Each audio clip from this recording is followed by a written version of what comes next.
Ladies and gentlemen, who is next? Tom Lehrer.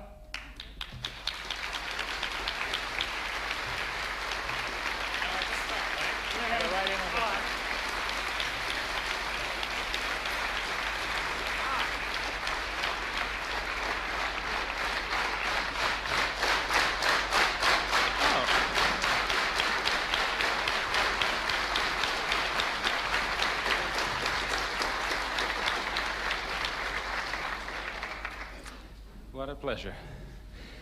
I've been invited here for reasons which escape me to sing some of the songs with which I have been boring American audiences for many years. And most of these songs, I suspect, as a matter of fact, that the whole idea was part of a communist plot to undermine Danish-American relations. Or maybe it's our revenge for Victor Borge. But at any rate, all of these songs were really part of a huge scientific project to which I have devoted most of my life, namely the attempt to prolong adolescence beyond all previous limits. I understand that everybody in Denmark speaks English, but I don't know if you speak American. And I'm going to try and insert a brief explanation of each song before I sing it. There still may be some references which escape you. If so, I suggest that tomorrow morning you ring up the American Embassy, and I'm sure they'll have some useful suggestions for you. If that's too much trouble, I can only suggest that you approach this performance in the same spirit as you would, say, a performance of Götterdämmerung in German, namely that the sheer, overwhelming beauty of the music makes it unnecessary to understand exactly what's going on.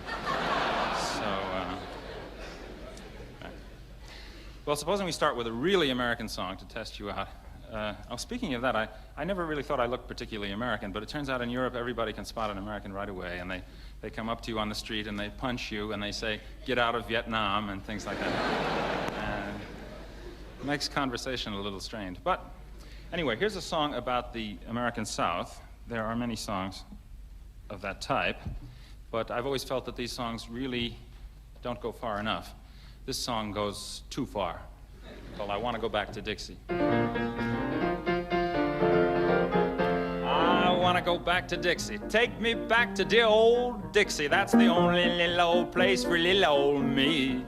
Old times there are not forgotten, whopping slaves and selling cotton and waiting for the Robert E. Lee. It was never there on time. I'll go back to the Swanee where pellagra makes you scrawny and the jasmine and the tear gas smell just fine. I really am a-fixin' to go back where there's no mixin' down below that Mason-Dixon line. Won't you come with me to Alabama, back to the arms of my dear old mammy? Her cooking's lousy and her hands are clammy, but what the hell, it's home.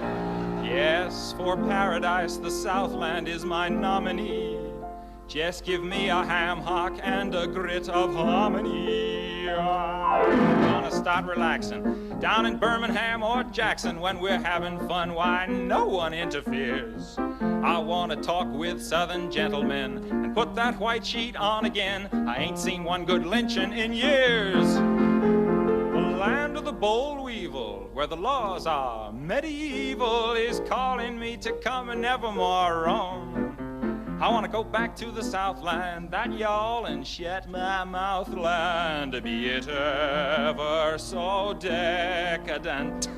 There's no place like home. All right.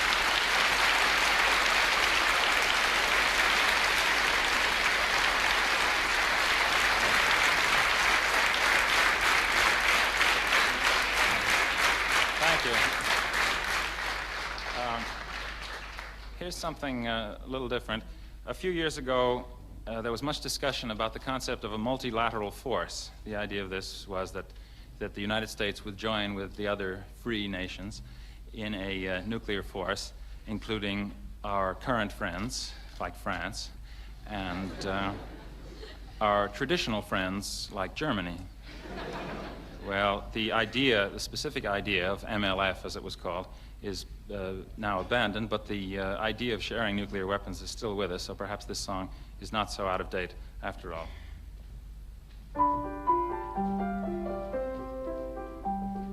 Sleep, baby, sleep, in peace may you slumber.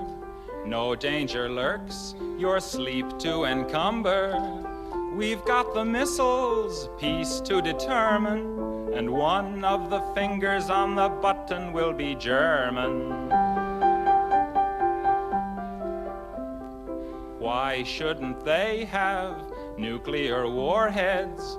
England says no, but they all are soreheads. I say a bygone should be a bygone. Let's make peace the way we did in Stanleyville and Saigon. Once all the Germans were warlike and mean, but that couldn't happen again. We taught them a lesson in 1918, and they've hardly bothered us since then. So sleep well, my darling, the Sandman can linger.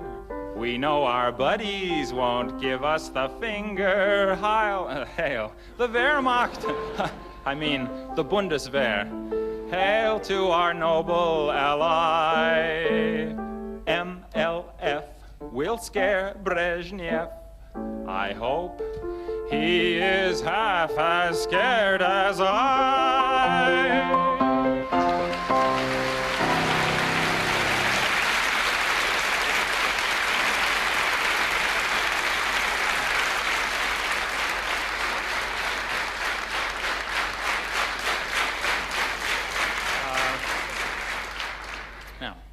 That was a little depressing, so I will sing you a cheerful, uplifting, rousing song, which is guaranteed to cheer you up.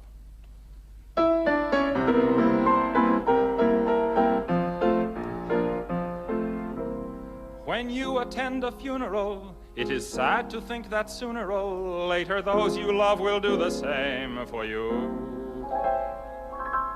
And you may have thought it tragic, not to mention other adjectives, to think of all the weeping they will do, but don't you worry. No more ashes, no more sackcloth, and an armband made of black cloth will someday never more again be seen.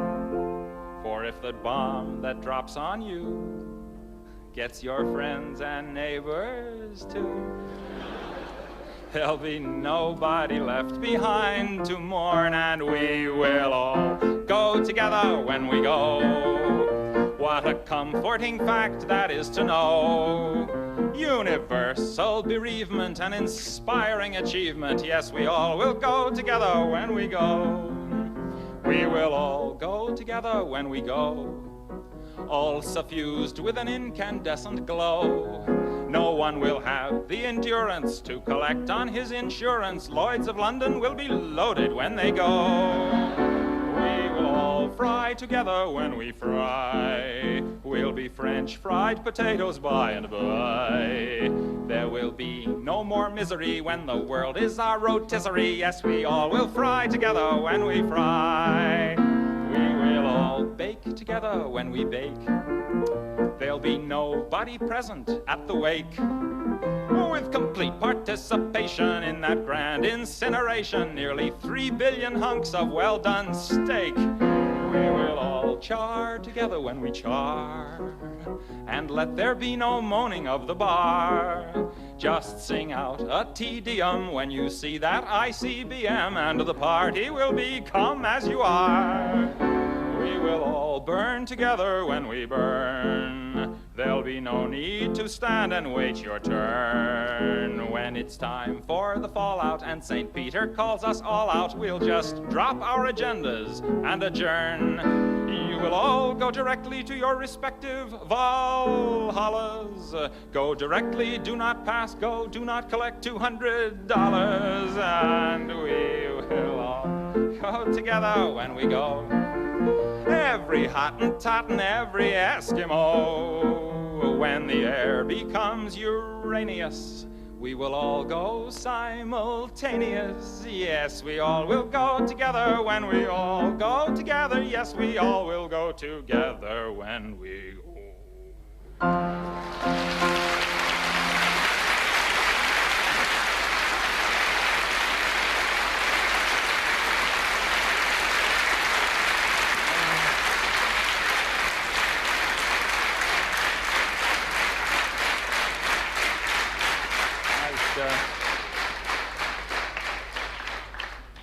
like to dedicate that song to President Johnson,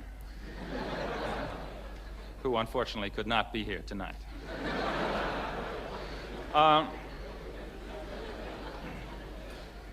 There was a time when an American about to go overseas would be warned not to drink the water.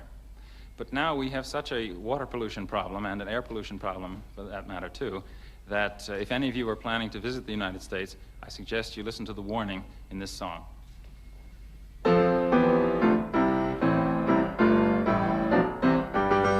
If you visit American City, you will find it very pretty. Just two things of which you must beware. Don't drink the water and don't breathe the air. Pollution, pollution, they got smog and sewage and mud. Turn on your tap and get hot and cold running crud.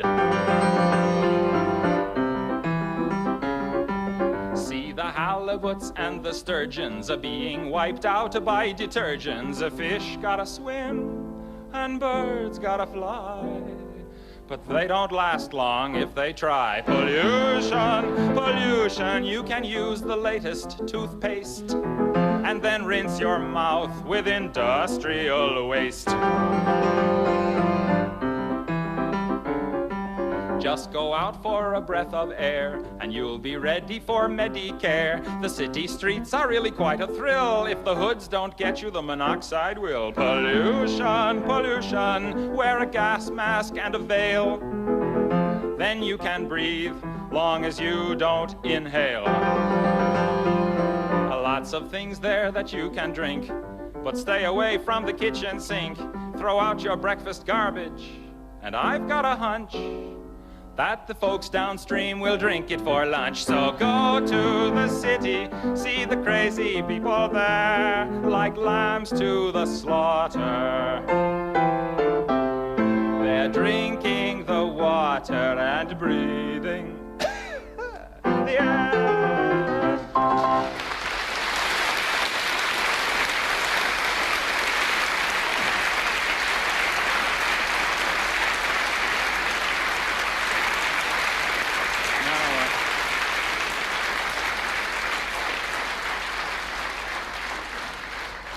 Now, I'd like to do a couple of love songs. First of all, the type of love song in which the man assures the girl that although the years ahead will almost certainly destroy every vestige of her already dubious charms, that nonetheless his love for her will shine on forever through the years. Another example of realism in the popular song. This one is called When You Are Old and Gray.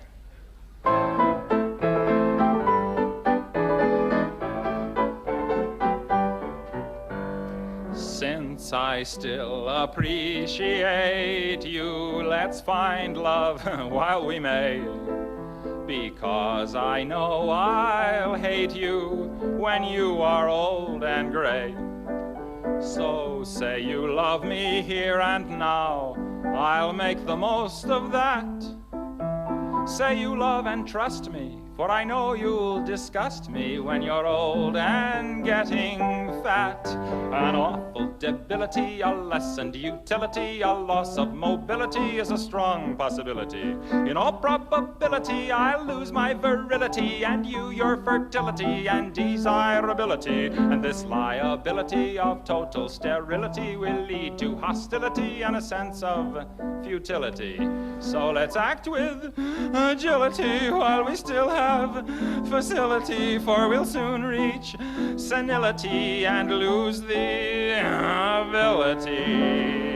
Your teeth will start to go, dear, your waist will start to spread.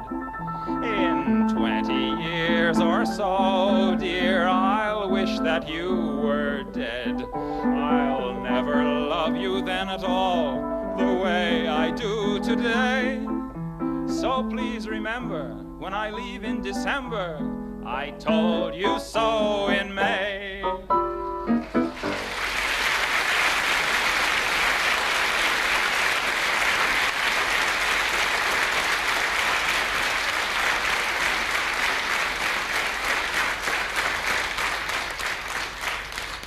must confess that I wrote that song when I was 21 years old, and somehow it doesn't seem so funny anymore. But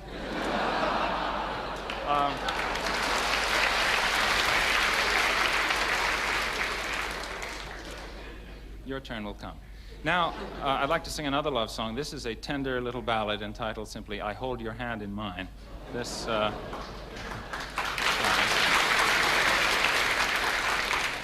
if I forget the words, you can help me out. Of all the songs that I have ever sung, this is the one that I have had the most requests not to.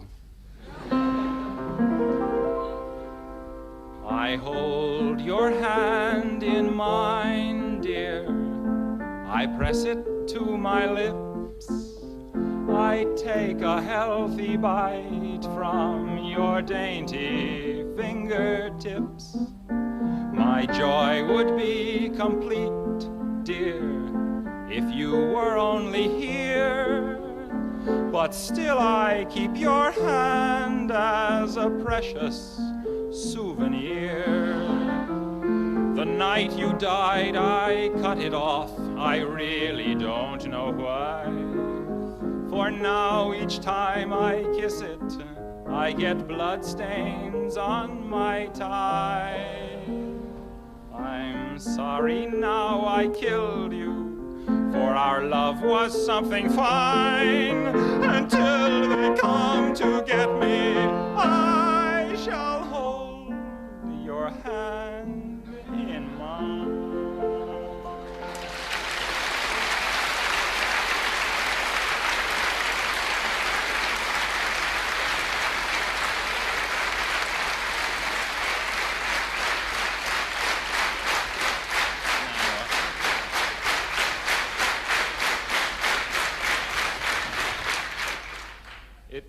It's very comforting to know that as we sit helplessly by and watch the world slip slowly down around our ankles, that the United States still has one instrument of diplomacy to fall back on, the United States Marines. Here's a song about that.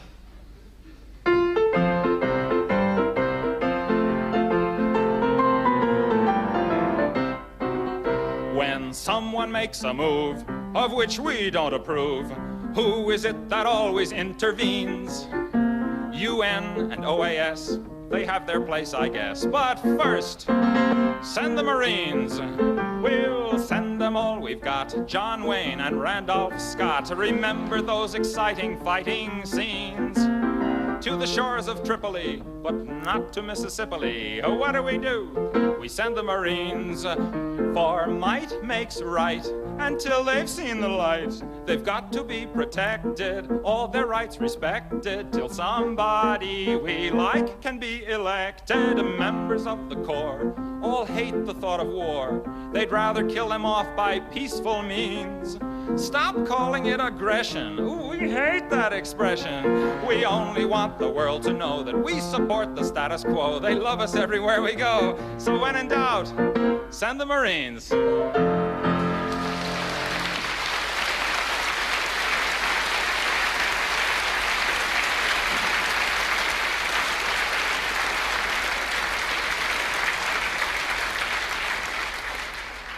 Now I'd like to turn to the folk song. It's always seemed to me that the reason most authentic, genuine folk songs are so unbearable is that they were written by the people. And so I thought I'd try one myself. This one is an ancient Irish ballad which goes back as far as 1947 and has all the characteristics of that art form, in particular an idiotic refrain, rickety-tickety-tin, and hundreds of verses. You'll be relieved to know that I'm only going to sing about 70 or 80 tonight. So I should mention that folk songs should be accompanied on folk instruments, and the piano, for some reason, is not one. So imagine, if you will, that I am playing an 88-string guitar. Oh, one other thing. As you know, audience participation is an important part of public folk singing. So if any of you feel like joining in on this song, I would appreciate it if you would get out.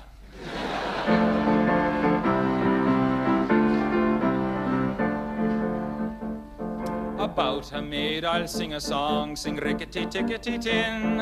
About a maid I'll sing a song who didn't have her family long. Not only did she do them wrong, she did every one of them in.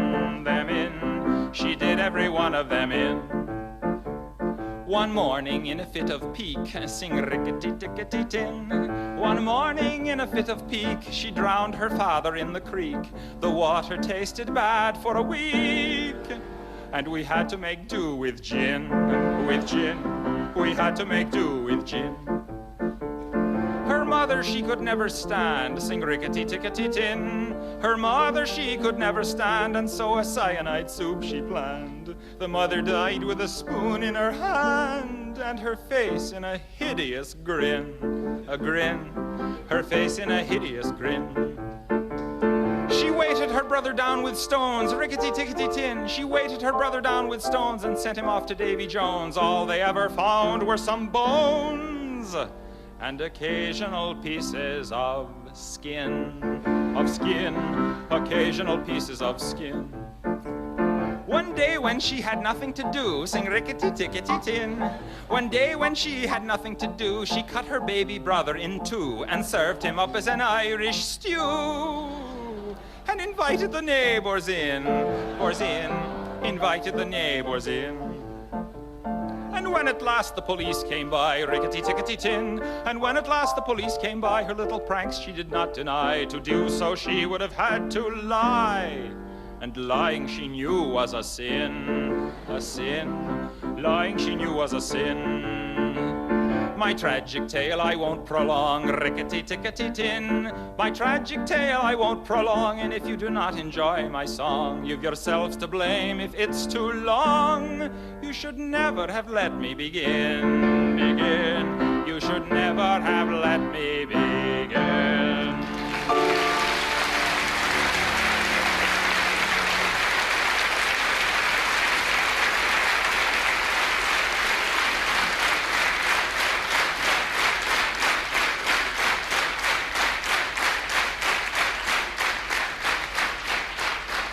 Now, here's a song I always get requests for, but I can't understand for the life of me why.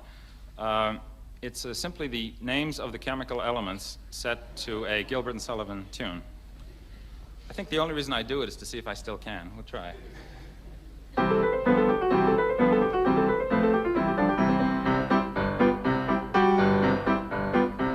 There's antimony, arsenic, aluminum, selenium, and hydrogen, and oxygen, and nitrogen, and rhenium, and nickel, neodymium, neptunium, germanium, and iron, americium, ruthenium, uranium, europium, zirconium, lutetium, vanadium, and lanthanum, and osmium, and astatine, and radium, and gold, actinium, and indium, and gallium, and iodine, and thorium, and thulium, and thallium. There's yttrium, ytterbium, actinium, rubidium, and boron, gadolinium, niobium, iridium, and strontium, and silicon, and silver, and samarium, and bismuth, bromine, lithium, beryllium, and barium. I left out one, actually. A new one was discovered since the song was written. It's called Lawrencium. So those of you who are taking notes can write it down in your programs. There's holmium and helium and hafnium and erbium and phosphorus and francium and fluorine and terbium, manganese and mercury and molybdenum and magnesium, dysprosium and scandium and cerium and cesium and lead, praseodymium and platinum, plutonium, palladium, promethium, potassium, polonium, tantalum, magnesium, titanium, tellurium, and cadmium and calcium and chromium and curium. There's gold and californium and fermium, berkelium, and also mendelevium, einsteinium, nobelium, and argon, kryptonium, radon, xenon, zinc, and rhodium, and chlorine, carbon, cobalt, copper, tungsten, tin, and sodium. These are the only ones of which the news has come to Harvard. And there may be many others, but they haven't been discovered.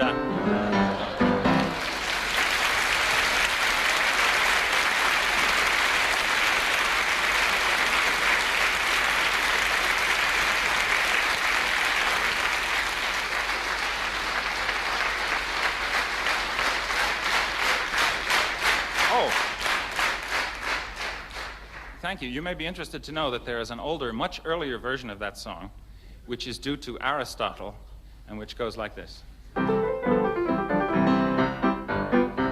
There's earth and air and fire and water.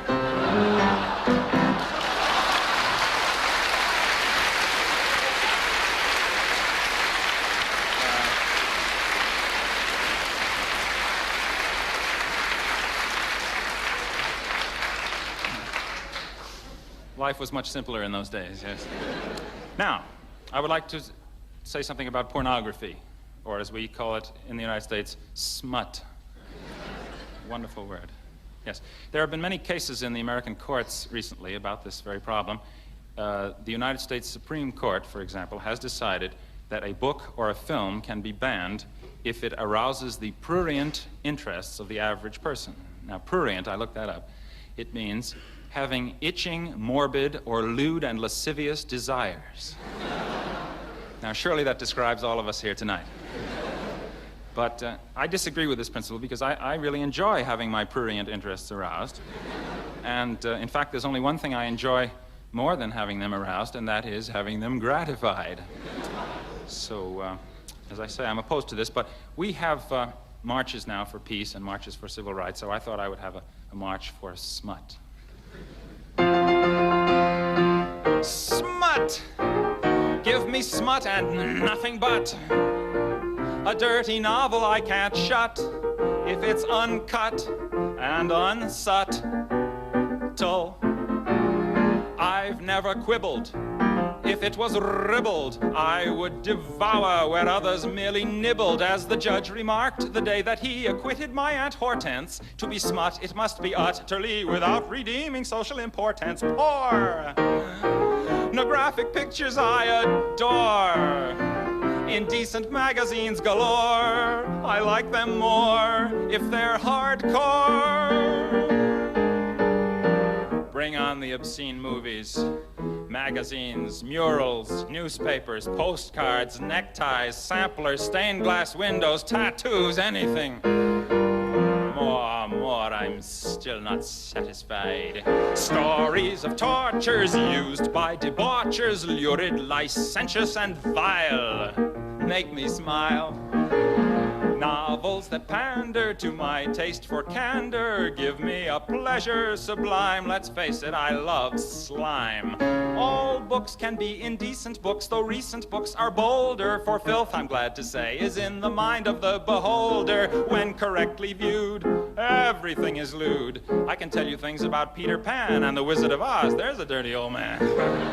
I thrill to any book like Fanny Hill, and I suppose I always will, if it is swill and really filthy. Who needs a hobby like tennis or philately? I've got a hobby, rereading Lady Chatterley. But now they're trying to take it all away from us unless we take a stand, and hand in hand we fight for freedom of the press. In other words, smut, I love it. Ah, the adventures of a slut. Oh, I'm a market they can't glut. I don't know what compares with smut. Hip, hip, hooray, let's hear it for the Supreme Court. Don't let them take it away.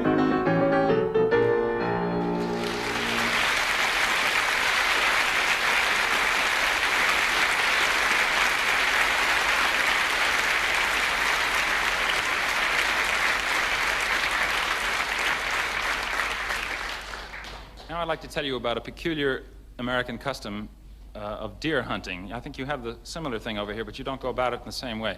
See, what happens, by the time I get back, it will be the deer hunting season, which I'm looking forward to. What happens is men put on bright red hats, and they go out in the woods, and they shoot at each other. And there's no penalty for this, and it's a lot of fun. So once in a while, someone even shoots a deer.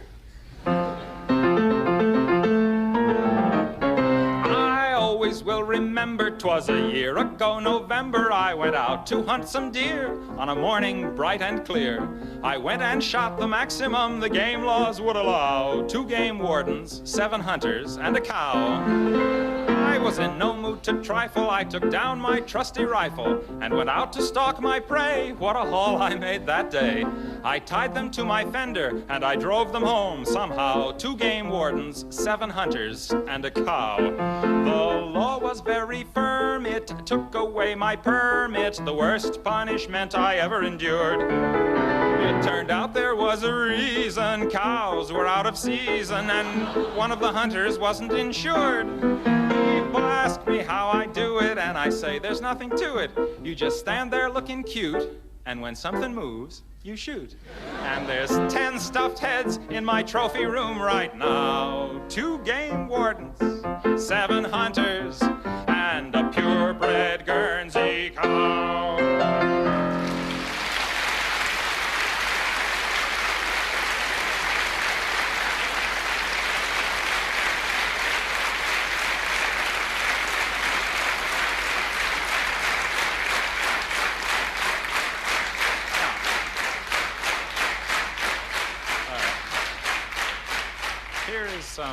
Here's a song about the nostalgia which people who come from small towns always seem to feel for their small town.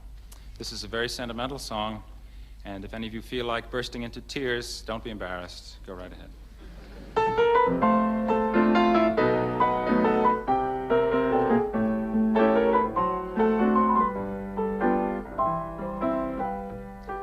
I really have a yen to go back once again, back to the place where no one wears a frown, to see once more those super special, just plain folks in my hometown.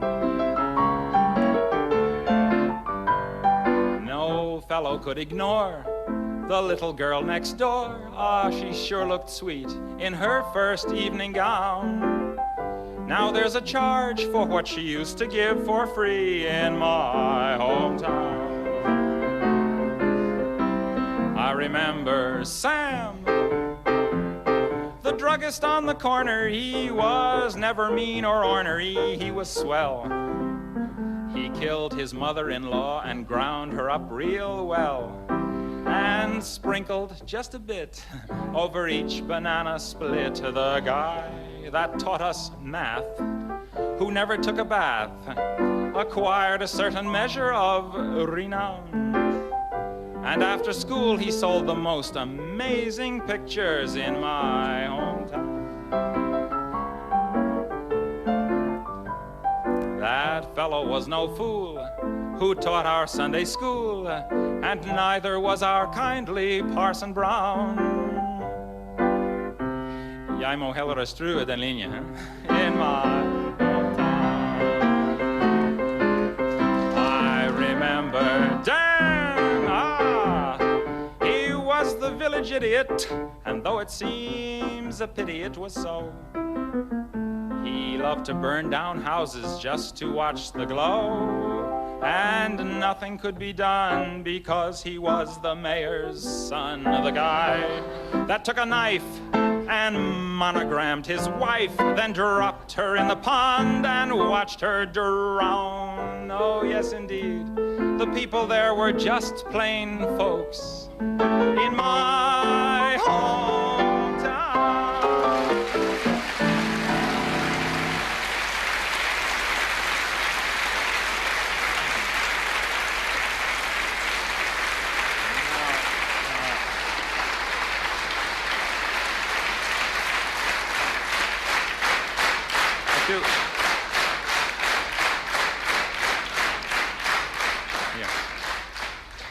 A few weeks ago, the American press reported that China had exploded a nuclear bomb. Now, this was a great step forward for China, of course, but it was an even greater step forward for the American press, because it was the first time that they had ever called it China instead of Red China. For 18 years, they've been hoping it would just go away. And it was the first time that they had called it a bomb instead of a device. So we were all very pleased at that. Well, with all the countries getting these bombs, it makes you sort of wonder who's next. It all began, of course, with the United States and Great Britain.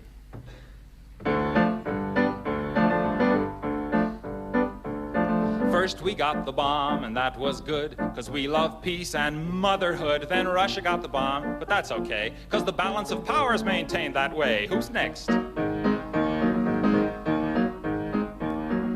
France got the bomb, but don't you grieve, 'cause they're on our side, I believe. China got the bomb, but have no fears. They can't wipe us out for at least 5 years. Who's next?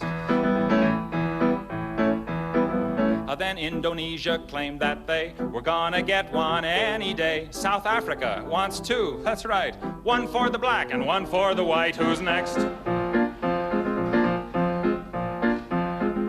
Egypt's gonna get one too, just to use on you know who. So Israel's getting tense, wants one in self-defense. The Lord is our shepherd, says the psalm, but just in case, we better get a bomb. Who's the next? Luxembourg is next to go, and who knows, maybe Monaco. We'll try to stay serene and calm when Alabama gets the bomb. Who's next? Who's next? Who's next? Who's next?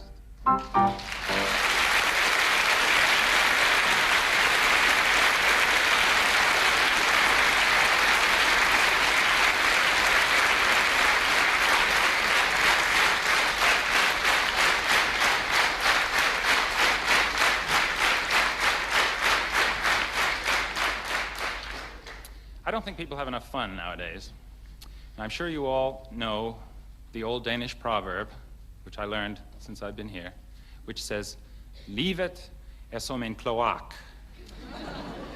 Man får det ud af det, man kommer i det. And I see you understand. And here's a way then for you to get more out of life next spring.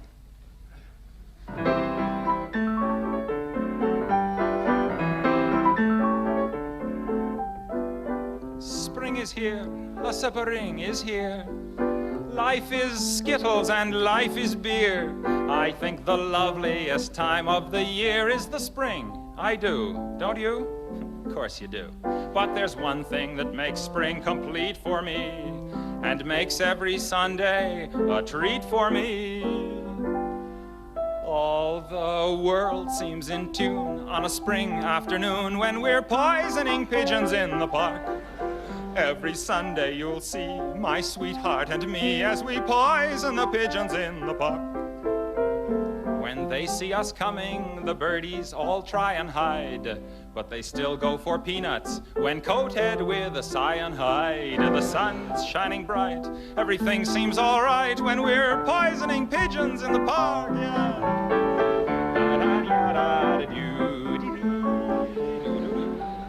We've gained notoriety and caused much anxiety in the Audubon Society with our games.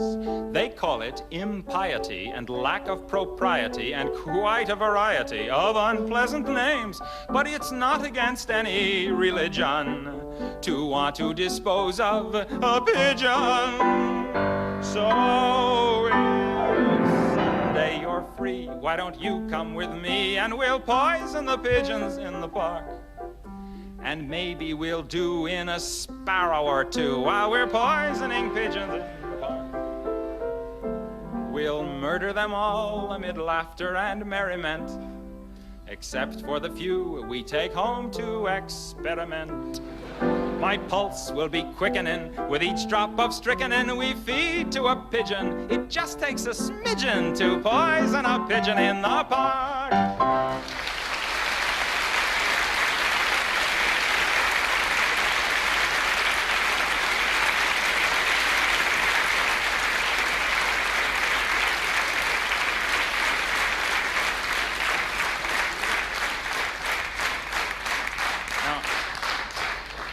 One week in February every year in the United States is officially designated as National Brotherhood Week. I have to explain that to you. What it means is that during that week, everybody must stop whatever they're doing, burning, killing, whatever, and love everybody else. Now, I'm sure you all agree that we ought to love one another, and we know there are people in the world who do not love their fellow human beings, and I hate people like that. So here's a song about National Brotherhood Week.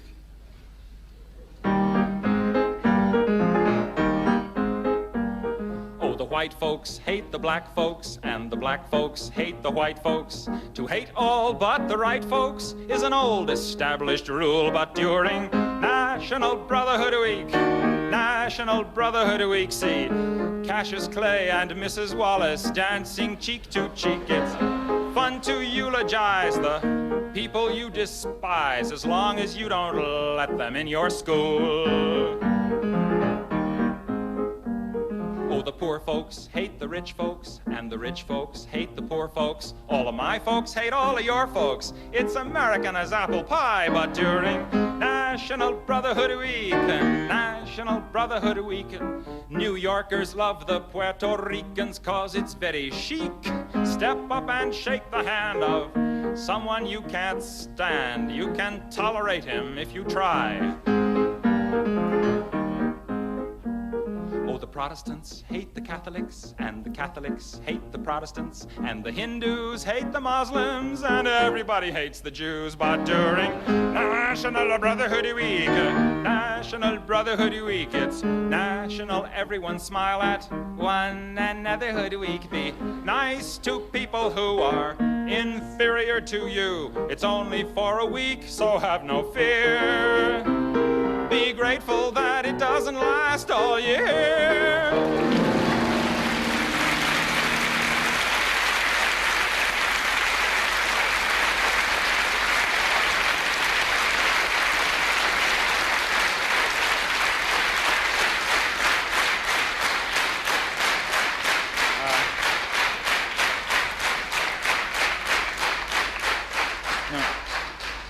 If this were an American television program, at this point there would be a pause for a commercial. So to make me feel at home, I will deliver a short commercial. All these songs are from phonograph records which I have made. And so if you don't have them, rush down to your stores tomorrow, to the local record shop, and get them. And if the owner of your record shop does not have these records, I would appreciate it if you would punch him right in the teeth. That's the end of the commercial. Now,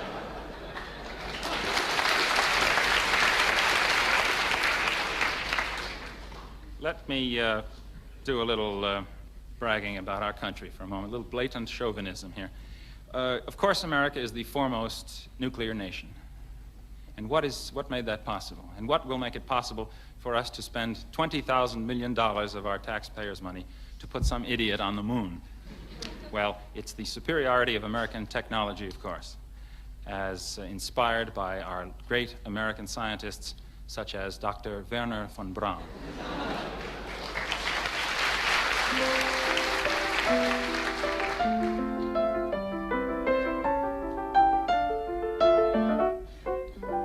Gather round while I sing you of Wernher von Braun, a man whose allegiance is ruled by expedience.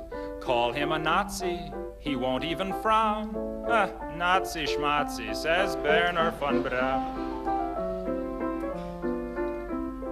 Don't say that he's hypocritical, say rather that he's apolitical. Once the rockets are up, who cares where they come down? That's not my department, says Wernher von Braun.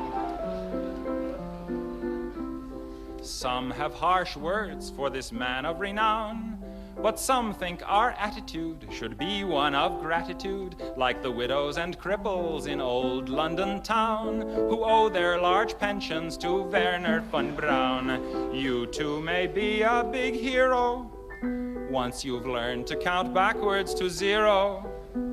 In German or English, I know how to count down.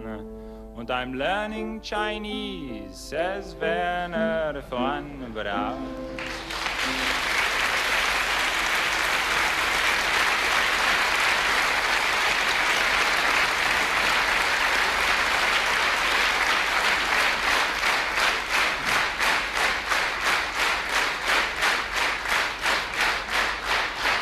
Now, every great war produces its great hit songs.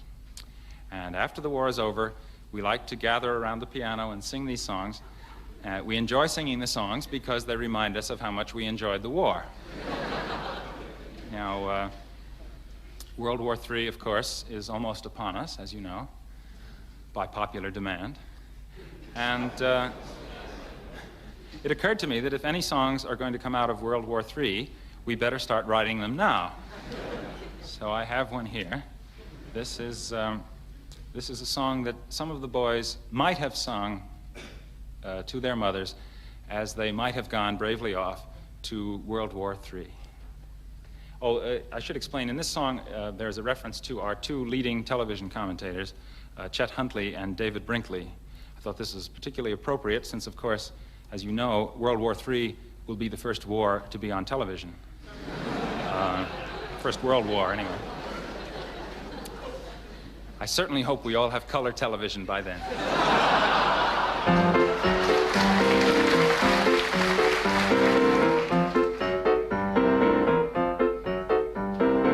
So long, Mom, I'm off to drop the bomb, so don't wait up for me. But while you swelter down there in your shelter, you can see me on your TV. While we're attacking frontally, watch Brinkley and Huntley describing contrapuntally the cities we have lost. No need for you to miss a minute of the agonizing Holocaust. Yeah! Little Johnny Jones, he was a U.S. pilot, and no shrinking violet was he. He was mighty proud when World War III was declared. He wasn't scared, no siree. And this is what he said on his way to Armageddon. So long, Mom, I'm off to drop the bomb, so don't wait up for me. But though I may roam, I'll come back to my home, although it may be a pile of debris. Remember, Mommy, I'm off to get a commie, so send me a salami and try to smile somehow. I'll look for you when the war is over, an hour and a half from now.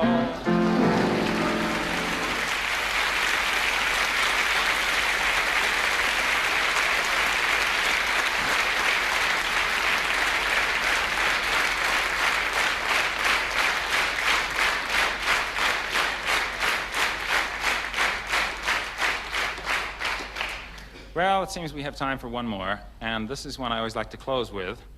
Recently, there has been a great deal of ferment in the Roman Catholic Church involving more liberal changes.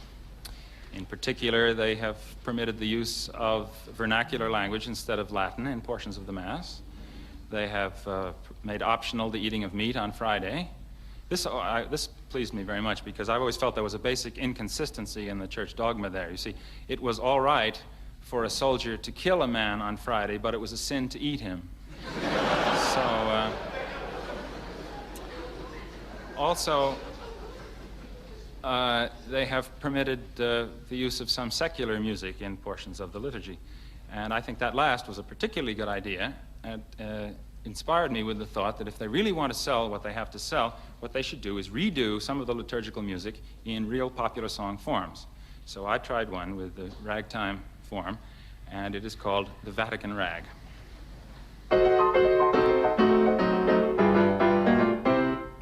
First you get down on your knees, fiddle with your rosaries, bow your head with great respect and genuflect, genuflect, genuflect. Do whatever steps you want if you have cleared them with the pontiff. Everybody say his own, Kyrie eleison, doing the Vatican Rag.